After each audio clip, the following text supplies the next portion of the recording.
जी, अभी क्या धरती पर पाप कम हो रहा है? अभी कम है क्या बहुत? अभी हाँ, यही यही चीज अभी कम हो रहा है, लेकिन अभी क्या ऐसा है कि भाई 90% अधर्म है? बताइए मेरे को आप। अच्छा, क्या तो धर्म क्या कितना है? 95% अधर्म है दुनिया में?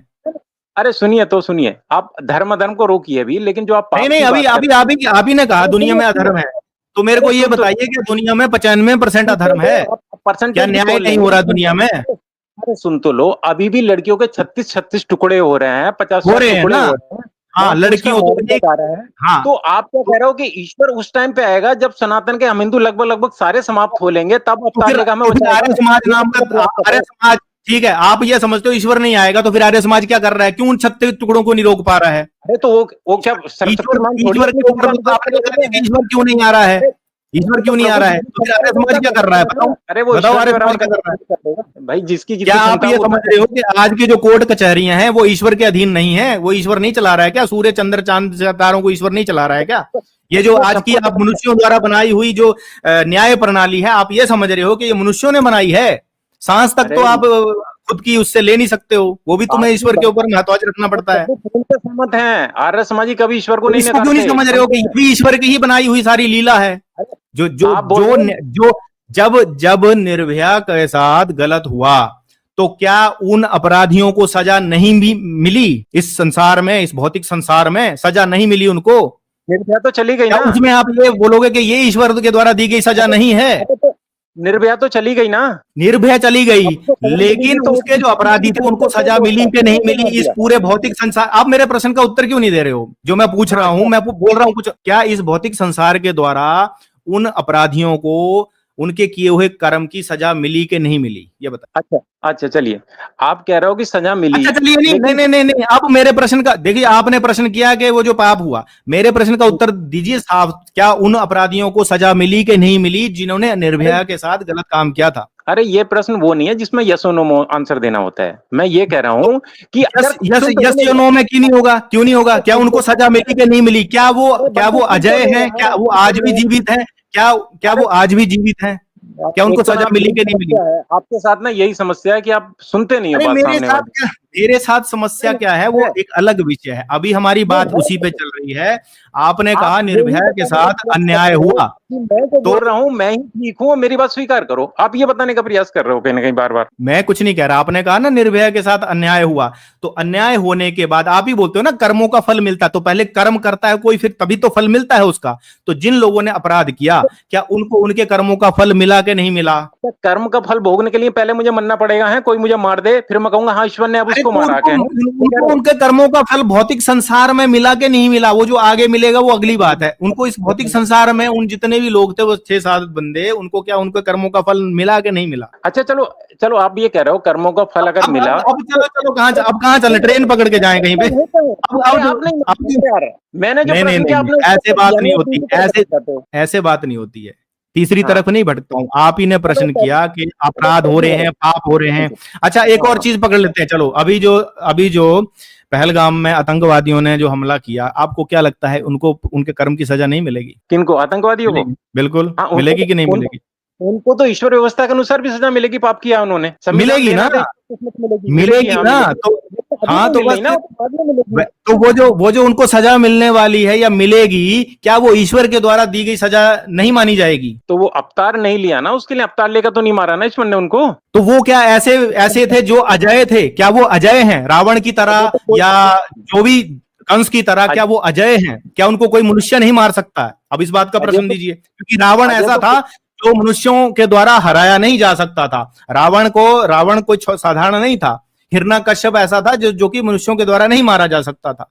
जब ऐसी सिचुएशन आती है जहां पर मनुष्य ऐसे काम करते हैं कि भैया उनको जो है वो मनुष्यों के द्वारा नहीं हराया जा सकता है, तब ईश्वर को आने की जरूरत पड़ती है। अदरवाइज ईश्वर ऐसी व्यवस्था करते हैं कि मनुष्यों के थ्रू ही एक अपराधी मनुष्य को सजा देते हैं। अच्छा, मतलब ईश्वर जो इतनी बड़ी सृष्टि को, इस ब्रह्मांड को, सबको बना सकता है, उसको एक कंस जैसे उसको मारने के लिए, रावण जैसे मारने के लिए उसको अवतार लेने के आने की आवश्यकता पड़ती है। ईश्वर की इच्छा, मेरी अरे तुम्हारी इच्छा से थोड़ी चलेगा।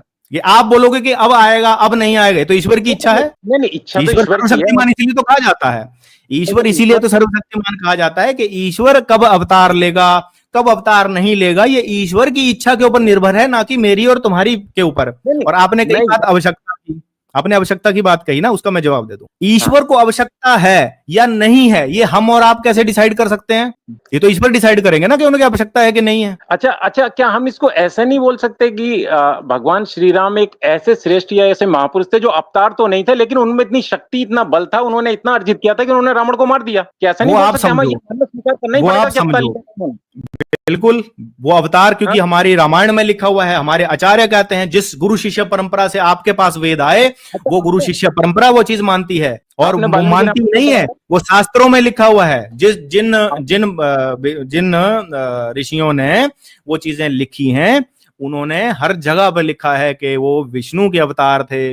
वेद में भी विष्णु आता है कि नहीं आता है, लेकिन आप लोगों ने क्या किया, विष्णु का परिभाषा चेंज कर दी।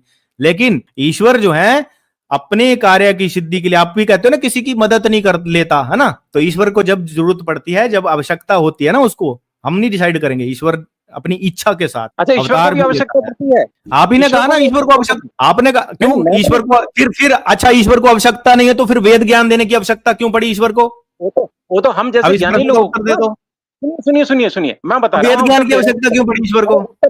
उत्तर दे रहा हूँ, सुनो तो सुनो। हमें जो मनुष्य जो योनि आई है, उसको ज्ञान कैसे मिलेगा? उसके लिए कुछ तो देना पड़ेगा ना, कैसे तो समझेगा वो? ईश्वर को आवश्यकता थी ना ज्ञान देने की, अरे ईश्वर तो को मनुष्य आवश्यकता को पड़ी ना दिया, ज्ञान देने की। अरे मनुष्य ईश्वर को भैया आप किसी लोगों को मानव आप मतलब ईश्वर को, मनुष्यों को ज्ञान देने की भी क्या आवश्यकता है? फिर वो प्रश्न आ जाएगा। नहीं, तो फिर प्रश्न ये हो जाएगा ना, देखो उससे प्रश्न क्या है, सुनो सुनो, उससे प्रश्न नहीं आएगा। अगर ईश्वर ने ऐसा कुछ ना देता मनुष्य को, तो मनुष्य के पास ज्ञान नहीं होता, मनुष्य अपराध करता, तो फिर मनुष्य दोषी नहीं ठहराया जाता, क्योंकि लोग ये बोलते भैया इनको तो ज्ञान था ही नहीं, तो ईश्वर ने तो हाँ, ज्ञान तो देना चाहिए ईश्वर था। को लगा ना, ईश्वर को लगा ना कि अगर मैं मनुष्यों को ज्ञान नहीं दूंगा तो कहीं ना कहीं मनुष्य अपराधी हो जाएंगे, तो ईश्वर को यहाँ पर हाँ आवश्यकता लगी कि नहीं लगी? ज्ञान हाँ देने की आवश्यकता लगी ना ईश्वर को। हाँ, तो आप कह रहे हो कि हाँ, तो वैसे अरे सुनो। ही, हाँ, नहीं नहीं नहीं, अभी आपने खुद बोला ईश्वर को आवश्यकता लगी, तो तभी हाँ, ईश्वर ने ज्ञान दिया। वैसे ही जब ईश्वर को आवश्यकता लगती है तो ईश्वर साकार रूप में आते हैं, अपना ही प्रतिरूप भौतिक संसार में बनाते हैं, और उस संसार में आके धर्म का अधर्म का नाश करते हैं और धर्म की स्थापना करते हैं। तो मनुष्य को तो फिर आवश्यकता है नहीं ज्यादा परेशान होने की, क्योंकि ईश्वर ही अब मारेंगे आगे, फिर हम चिंतित तो खाली हैं फिर, क्योंकि हम देखेंगे जब अपराध बढ़ जाएगा उसके तो लिए ईश्वर खुद भगवत गीता में श्री कृष्ण, भगवत गीता का ज्ञान भी तो दे रहे हैं श्री कृष्ण। श्री कृष्ण खाली ये थोड़ी कह रहे हैं कि भाई तुम कुछ मत करो मैं आ जाऊंगा, ऐसा नहीं कह रहे हैं। वो कह रहे हैं तू प्रयास कर, तू अपनी अंतिम सांस तक प्रयास कर, मैं तेरे साथ हूं, वो कहते हैं ईश्वर। लेकिन जब ऐसी स्थिति आ जाती है, कुछ ऐसे अधर्मी होते हैं ना, इतिहास में भी हुए हैं और फ्यूचर में भी ऐसे हो जाएंगे, जो ये समझेंगे अपने पावर लेके, ताकत लेके कि भाई मेरे आगे तो सारे मनुष्य तुच्छ हैं, और वो कमजोरों को दबाएंगे। तब जब ईश्वर को लगेगा कि भाई मेरी जो जितने भी भक्त हैं या जितने भी मेरे पूरी वो है, उन सबको अब मेरी जरूरत है, तब ईश्वर आते हैं। अच्छा, गीता में तो श्री कृष्ण भगवान ये भी कह रहे हैं कि जो भी हो रहा है मेरी इच्छा से होता है, मेरी अनुसार सब कुछ होता है। बिल्कुल मानते हो ना आप? बिल्कुल तो बिल्कुल, भाई ये इच्छा से हो रहा है। सुनो सुनो सुनो, तो समाज में जो ये आज अपराध बढ़ रहा है, ये बलात्कार हो रहे हैं, कोई किसी की गर्दनें काट रहा है, ये भी ईश्वर ही करा रहा है। बिल्कुल, कर्मों का फल है सबका। किसी ने अच्छा, मतलब सुनो किसी सुनो ने सुनो कर्म सुनो, अच्छा किया, सुनो सुनो, कर्मों का फल है कि नहीं है? रुक जाओ रुक जाओ रुक जाओ रुक जाओ रुक जाओ रुक जाओ। सब अभी कुछ ये कर्मों का कश्मीर फल में, है, बिल्कुल है। अरे सुन तो जाओ, अभी कश्मीर में जो 30-40 हिंदू मारे गए, इनके कर्मों का फल था, ऐसे ही मनना था इनको, ये कह रहे हो? तो अब ये आपको नहीं पता, ईश्वर को तो पता है ना। आपको नहीं पता है कि उनके क्या कर्म होंगे, ठीक है? अरे मेरे अभी सुनो सुनो, मेरे मेरी बात समझिए, मेरी बात बंधु सुनिए। सुनो सुनो सुनो, देखिए, अरे अगर अगर जिन लोग, एक मिनट रुको रुको, अभी यहां पर ना बात, मेरी बात सुनो। अगर उन लोगों ने, उन व्यक्तियों ने जो वहां पर मारे गए हैं, वो वाकई में निर्दोष हैं, तो फिर जिन्होंने भी अपराध किया है उनको ईश्वर कड़े से कड़ा दंड देने की क्षमता रखते हैं, और देंगे भी। समझे ना? ये हम और आप यहां पर बैठकर डिसाइड नहीं कर सकते कि कौन अपराधी है और कौन नहीं है। मेरे कह देने से वो निर्दोष लोग अपराधी नहीं हो जाएंगे, और मेरे कह देने से वो दोषी साबित नहीं हो जाएंगे। मेरे कहने से कुछ नहीं होता, लेकिन ईश्वर को सब पता है, ईश्वर सब कुछ कर रहे हैं, ईश्वर को सब पता है कौन क्या हो रहा है। और अगर कोई निर्दोष होगा तो ईश्वर उसका बदला जरूर लेंगे, ये बात है यहाँ पर। अच्छा, तो मतलब ये कहने का प्रयास कर रहे हो आप कि वो जो मारे गए हैं उनमें निर्दोष हो भी सकते हैं और नहीं भी? मेरे कहने से नहीं होता कुछ भी। इस बात को मैं थोड़ी कह सकता हूँ कि वो निर्दोष थे या वो दोषी थे, है ना? सुनिए सुनिए, ये मैं कैसे कह सकता हूँ? अरे अपने शब्दों पे तो रुको। अभी आपने बोला कि ईश्वर की इच्छा से ही सब कुछ हो रहा है, वो ही कराने वाला है, जो कुछ होता है वो ही करा रहा है, ठीक है, ठीक है। बिल्कुल। तो आज ये जो विधर्मी समाज जो इतना सब कुछ कर रहा है, ये मार रहा है, चलो ये तो मैं मानता हूँ कि कश्मीर में हुआ, 30-40 लोगों को मारा, इसको तो हम बोल सकते हैं, हो सकता है सारे अधर्मी रहे हों, उनकी सोच ऐसी रही है, पूर्व जन्मों में कुछ ऐसा किया हो। ये भाई अभी तो या बंगाल में क्या चल रहा है, वहां तो हजारों लाखों को मार दिया, क्या वो भी सारे ऐसे ही रहे होंगे हाँ, तो हिंदू? ईश्वर ने उनको थोड़ी देखिए, ईश्वर ने आप सजा भी दी ये है उनको भी? मानते हो, आप भी ये मानते हो कि कुछ ना कुछ ईश्वर फ्री विल देता है। ईश्वर क्या करता है, उसमें तो ईश्वर सारी परीक्षा लेता आप है। कर्म करने में स्वतंत्र हो ईश्वर भैया, क्यों नहीं मानते? ईश्वर मनुष्यों की परीक्षा लेता है कि नहीं लेता है? वो तो बोल रहा है कि सब अच्छा काम करो, धर्म का काम करो। लेकिन जब आप धर्म के रास्ते पर नहीं चलोगे, अधर्म का काम करोगे, तो ईश्वर उनको सजा भी देता है। ईश्वर उनको सजा भी देता है जब कोई अधर्म के रास्ते पे अरे चलता है। सुनिए, तो ऐसे तो इसी को तो कोई कर्म आदमी फल अगर बोला कुछ जाता है। फिर तो सुनिए कर्म सुनिए फल वाला जो आर्य समाज का सिद्धांत है वो भी फेल हो जाएगा, अगर आप इस चीज को नहीं मानोगे। यही तो कर्म समाज का का फल जो है। सिद्धांत है वो ये नहीं है। अरे ये नहीं है, समझो आप दूसरे को ना फिर वही वाली चीज वहीं ले जाते हो। आर्य समाज का या कर्मफल सिद्धांत जो बात करता है वो ये करता है कि मनुष्य कर्म करने में पूरी तरह स्वतंत्र है, लेकिन फल के वो ईश्वराधीन है। उसका जो फल मिलेगा, क्या मिलेगा, वो ईश्वर डिसाइड करेगा, मनुष्य नहीं कर सकता। तो हाँ, तो वही तो मैं भी तो, और जो मैंने आप कौन सी अलग बात कर दी कि भाई हम अपने आप ही अपना फल ले लेंगे, ईश्वर ही वो फल। ये तो आप यहाँ पर देखिए, ये तो बात आपकी और हमारी, इसमें कोई कॉन्ट्रडिक्शन नहीं है, इस बात को करने को कोई वो नहीं है। ठीक है, बात ये हो रही है, आप ये कह रहे हो कि ये क्यों हो रहा है, वो क्यों हो रहा है, तो यही बात तो आपसे भी पूछी जा सकती है ना कि भैया वो क्यों हो रहा है। मतलब जिस चीज में मैं भी नहीं एग्री कर रहा हूँ, जिस बात में आप भी एग्री कर रहे हो, वही हम आप एक दूसरे नहीं से नहीं, पूछे यहाँ जा रहे एग्री हैं, नहीं, है ना।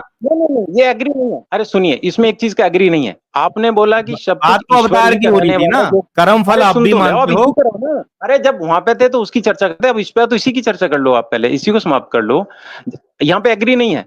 आपने बोला कि सब कुछ वही कराने वाला है, उसी की इच्छा से हो रहा है। मैं कह रहा हूं कि उसने हमें शरीर, ये प्रकृति सब कुछ दे दिया है, लेकिन उसने कहा है कि कर्म करने में तो पूरी तरह स्वतंत्र हो। मैंने शास्त्र वगैरह सब दिए हैं, अगर तुम इनका अध्ययन करोगे तो तुम अपने आप को, अपने राष्ट्र को, अपने धर्म को बचा पाओगे। और अगर तुम ये सोच के बैठे रहोगे कि नहीं भाई ईश्वर ही आके मुझे बचाएगा, वो ही अवतार लेगा, तो ठीक है, तो ऐसा तुम्हारा किसी नाश हो ने नहीं जाएगा। कहा, ऐसा किसी ने नहीं कहा कि भैया हम अवतार के भरोसे बैठे हुए हैं, ऐसा किसी ने नहीं कहा। ये बस ये बात आर्य समाज वाले खुद से अपने मन से जोड़ते हैं, ऐसा किसी ने नहीं कहा। हमारा कोई शंकराचार्य ये कहता है कि भाई चुपचाप बैठे रहो, कल की अवतार आएंगे तुम्हें बचाने, कभी कहा किसी ने ऐसे अपने मुंह से? ये आर्य समाज वाले सुनो, जरूर बोलते हैं ये बात कि देखो तुम ना ईश्वर चुपचाप। के भरोसे मत बैठ रहो। अरे भाई, हमारे तो भगवत गीता में श्री कृष्ण कह रहे हैं अर्जुन को कि भैया तू युद्ध कर। वो खुद साक्षात वहां पर मौजूद थे, तब अर्जुन को युद्ध करने को बोल रहे हैं। तो आप ये कैसे बोल सकते हो कि हम लोगों को ये बोला गया है कि तुम अवतार आएगा और तुम्हें बचाएगा? ये तो बात मूर्खता वाली बात है, ये बात आप रहने दीजिए। ठीक है, ये आर्य समाज इसमें वाली ये मूर्खता ट्रिक नहीं है, यहाँ पर नहीं इसमें चलने वाली मूर्खता है। नहीं ठीक है ना, है। ये ठीक मैं नहीं बता रहा चलेगी हूँ भाई, ये। समझने, अरे समझो, हाँ, हमें ऐसा कुछ, समझ, ऐसा अरे किसी भी आचार्य ने नहीं कहा कि तुम चुपचाप बैठ जाओ और ईश्वर आगे तुम्हारी वो करेगा। ये ईश्वर ने हमें अरे भगवत चुपचाप, गीता में बोला है अरे कि तुम्हें चुपचाप युद्ध बैठने का करना मतलब है। समझो मेरा। ठीक है, चुपचाप बैठने का मतलब समझो, सुनो सुनो सुनो, चुपचाप बैठने का हाँ, मतलब मेरा ऐसी ये नहीं है स्थिति कि आएगी मनुष्य कि जब नहीं मान कर लो हम युद्ध तो कर रहे हैं मनुष्य के लेवल पे, लेकिन ऐसी सिचुएशन आ जाएगी जहां पर वो हमारे हाथ से बाहर हो जाएंगी चीजें। अधर्म इतना फैल चुका होगा कि मनुष्य के हाथ में नहीं रहेगी बातें, हर जगह पे अधर्म होगा, धार्मिक लोग बहुत ही कम बच जाएंगे, छिट्टे पुटे, है ना, 5%, 2%।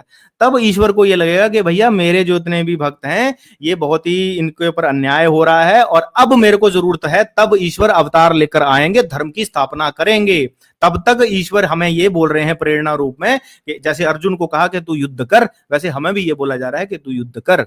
ऐसा नहीं बोला जा रहा है चुपचाप बैठे रहो। ऐसा तो भगवत गीता में श्री कृष्ण कह नहीं देते, तू चुपचाप बैठ रहा है, मैं कर दूंगा सारा कुछ, है ना। बोला ना नहीं तू कर्म कर। नहीं नहीं, मैं उसी में वही चीज मैंने बोली थी कि हम जब ये स्वीकार कर रहे हैं ना कहीं ना कहीं, कि जब उसी की इच्छा से होता है तो समाज में एक मैसेज ये जाता है कि भाई करने कराने वाला तो वही है। जैसे गीता का नहीं भी एक नहीं वो जाता। एड किया है। अरे सुनिए, ये भी मैं बताऊं, नहीं बंधु जाता। सुन तो लिया करो आप यार, आप इतनी बात ये तो बोलते हो, आप मुझे भी अपने तो अपने अपने जो चीजें है ना वो धारणा समाज के ऊपर मत थोपिए कि ऐसा मैसेज जाएगा वैसा मैसेज। ये तो वही बात हो गई, ये तो क्या वही बात चल हो रहा गई है कि भाई भाई, मेरे से समाज में मैं रखो अगर आप समाज रास्ते में में रहने चला की हुआ बात हूँ है। और नहीं, ये तो वही बात होगी कि मैं अगर रास्ते में चला हुआ हूँ और मेरा राम नाम जपने का जो मन कर रहा है और मैं अपने मुंह से धीरे धीरे राम राम बोल रहा हूँ, तो मैं ये सोचूं नहीं यार मैं जोर से नहीं बोलूंगा, नहीं तो पता नहीं क्या मैसेज चला जाएगा। ये अगर हम ऐसे दुनिया के बारे में सोचते रहे ना, तो फिर हो गई भगवान की भक्ति, है ना। फिर ना तो ना ना सारे सुनो, मुंह अंदर, फिर तो कोई तिलक लगा कर नहीं जाएगा बाहर। फिर तो ये नाटक, यज्ञोपवीत मत करवाओ डर के मारे, है ना। अरे सुनो ऐसे सुनो, नहीं होता है। एक तो आप एक तो आप पता नहीं कौन सा उदाहरण कैसे देते हो, पता नहीं फिट बैठता नहीं, लेकिन आप दे देते हो, मुझे समझ में नहीं फिट नहीं बैठता आता। क्योंकि आपको नहीं समझ में आएगा। पता क्यों? नहीं, क्योंकि आप क्या कर रहे हो ना, आप ये बोल रहे हो कि अवतार को इसलिए मत मानो क्योंकि सामने मैसेज गलत चला जाएगा। क्यों गलत चला जाएगा भाई? जब किसी कोई भी योद्धा, आपको एक एग्जांपल देता हूं छोटा सा। एक योद्धा है, युद्ध क्षेत्र में खड़ा है, उस योद्धा के पीछे उसका राजा खड़ा है। एक मिनट अभी रुक जाओ, आप ही की बात को लेके आ रहा हूं। आपने बोला ठीक है कि भैया मैसेज जाएगा। एक योद्धा है जो बहुत ही धुरंधर योद्धा है, युद्ध क्षेत्र में खड़ा है और उसे सामने 10 लोग खड़े हैं और उसे उन लोगों से भिड़ना है। वो किस लिए भिड़ जाता है? वो इसलिए भिड़ जाता है कि उसे पता है मेरे पीछे मेरा राजा खड़ा है, मेरे पीछे मेरा राजा खड़ा है, अगर मुझे कुछ भी हुआ तो वहां से वो तीर भाला मार देगा। इसलिए वो इस उत्साह के साथ, जोश के साथ उन 10 लोगों से भिड़ जाता है, क्योंकि उसे पता है मुझे बचाने वाला मेरा राजा है। अगर मैं मर भी गया तो मेरे परिवार की रक्षा करने वाला मेरा राजा है। इस सोच के साथ जब कोई लड़ेगा ना, तो वो 10 से नहीं लड़ेगा, वो 10 से नहीं लड़ेगा, वो 10,000 से लड़ जाएगा। लेकिन जब उसे पता है मेरे पीछे कोई नहीं है भाई, मैं ही हूं अकेला, तो वो व्यक्ति नरपोक बन जाएगा, वो लड़ेगा नहीं। उसे पता है मैं मारा जाऊंगा तो मेरे परिवार का क्या होगा। ईश्वर जब आपको ये शक्ति दे रहे हैं पीछे खड़े होकर के भाई तू लड़, अगर तेरे को कोई प्रॉब्लम हुई तो मैं आ जाऊंगा तेरे साथ देने, लेकिन तू लड़, तो फिर क्या कोई व्यक्ति डर के मारे पीछे हटेगा? इस तर्क को क्या कोई काट सकता है? बताइए, इस तर्क को कोई नहीं काट सकता। क्योंकि जब व्यक्ति को पता है कि मेरा ईश्वर अधर्म का नाश करेगा और मुझे भी लड़ना है, तो वो व्यक्ति अपनी 10 गुना ताकत के साथ लड़ेगा, अपनी 20 गुना ताकत के साथ लड़ेगा। ऐसे ही वीर शिवाजी महाराज, छत्रपति संभाजी महाराज उनके जो बेटे थे वो लड़े, महाराणा प्रताप लड़े, हमारे हजारों योद्धा लड़े, और हमारे आज सैनिक भी लड़ रहे हैं, क्योंकि उन्हें पता है कहीं ना कहीं हमारे पीछे कोई ना कोई है जो हमें बचाएगा। जी 5 मिनट में स्ट्रीम खत्म करते हैं, काफी टाइम हो गया है ना। टॉपिक ड्रिल किया, लेकिन मैंने यही कहता हूं कि क्या होता है, मुद्दे से भटक जाते हैं, जिस बात पे बात चल रही होती है उससे बिल्कुल भटक जाते हैं, है ना। यही तो होता है। अब जवाब नहीं होता तो फिर ऐसे जाते हैं ना। तो ये सोच के आए थे कि भैया हम तो ऐसे इनको आर्य समाजी तर्कों से हरा देंगे। ऐसे आर्य समाजी तर्क थोड़ी चलेंगे भाई, ऐसे आर्य समाजी तर्क नहीं चलेंगे। यही मैं कह रहा हूं, अवतार सोचते हो तो तुम्हें क्या होगा, तुम डिपेंडेंट हो जाओगे। क्यों हो जाएंगे डिपेंडेंट भाई? हमें पता है हमारे पीछे हमारा पिता खड़ा है, तो वो बच्चा ज्यादा जाएगा ना। जब कई बार होता है ना, बच्चे ऐसे दीवार पे चढ़ जाते हैं या किसी उस पे चढ़ जाते हैं, तो क्या होता है, बाप क्या बोलता है, बेटा चढ़, तू मैं तेरे साथ खड़ा हूं, चढ़। तो क्या उसके अंदर जोश नहीं आता?